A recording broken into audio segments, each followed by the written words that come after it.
విన్నాను. ఇది world food food programme plus government of India initiative అండి ఇది. అండ్ ఇది మళ్ళీ 3 స్టేట్స్ లోనే సెలెక్ట్ అయింది. అందులో కూడా ఏపీలో ఓన్లీ లక్రెడ్డిపల్లి అండ్ చిన్నమండలం. సో మనకి ఇంకా మన ఫార్మర్స్ అప్లిమెంట్ కి ఇది ఒక ఛాన్స్ లాగా. మెయిన్ గా ఇంకా మన హార్టికల్చర్ గురించి వస్తే మెయిన్ గా మనకి ఏముంటుందంటే మొనోటనీ ఉంటుంది. అది కాకుండా క్రాప్ డైవర్సిఫికేషన్ చేసుకుంటే రైతులకు మంచిది. ఇప్పుడు మనకి లక్రెడ్డిపల్లిలో చూసినట్లయితే 7,200 ఎకరాలు సింగిల్ క్రాప్ మ్యాంగో ఉంటుంది.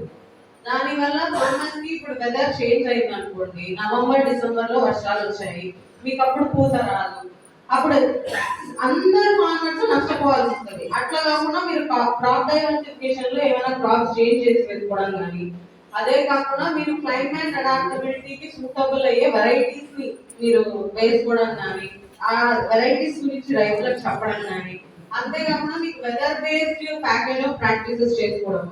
ఇందాక అందరూ చెప్తున్నారు మనకి డ్రౌట్ ప్రోన్ ఏరియా అంటారు. ఇది డ్రౌట్ ఉన్నప్పుడు మీకు ఇప్పుడు సైక్లోన్ వచ్చిందని వార్నింగ్ ఉంది అనుకోండి, ఐఎండి అలర్ట్స్ బేస్ చేసుకుని ప్యాకేజ్ ఆఫ్ ప్రాక్టీసెస్ చేసుకోవడం, ఏదో స్ప్రేయింగ్ కానీ హార్వెస్టింగ్ కానీ ఏదైనా అలా చేసుకోవడము.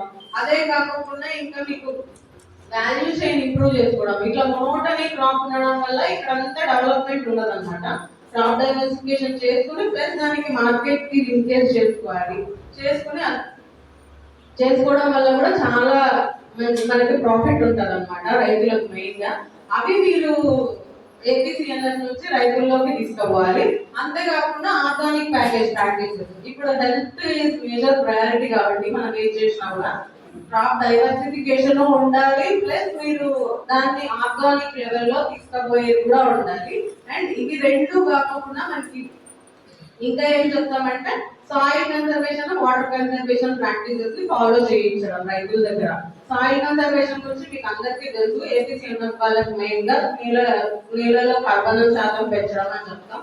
మా హార్టికల్చర్ నుంచి ఏంటంటే మల్చింగ్ అని, కాంపౌండ్ తీసుకోవడము అండ్ మైక్రో ఇరిగేషన్. 100% ఎవరి రైతు మైక్రో ఇరిగేషన్ కిందికి రావడం, ఇలాంటి కొన్ని ప్రాక్టీసెస్ ఫాలో చేయడం ద్వారా ఇలాంటి డ్రౌట్ ఏరియాలో కూడా మనం రైతులకు మంచి ప్రాఫిటబుల్ గా ఉండే దిగుబడులు అవి తీసుకోవచ్చు.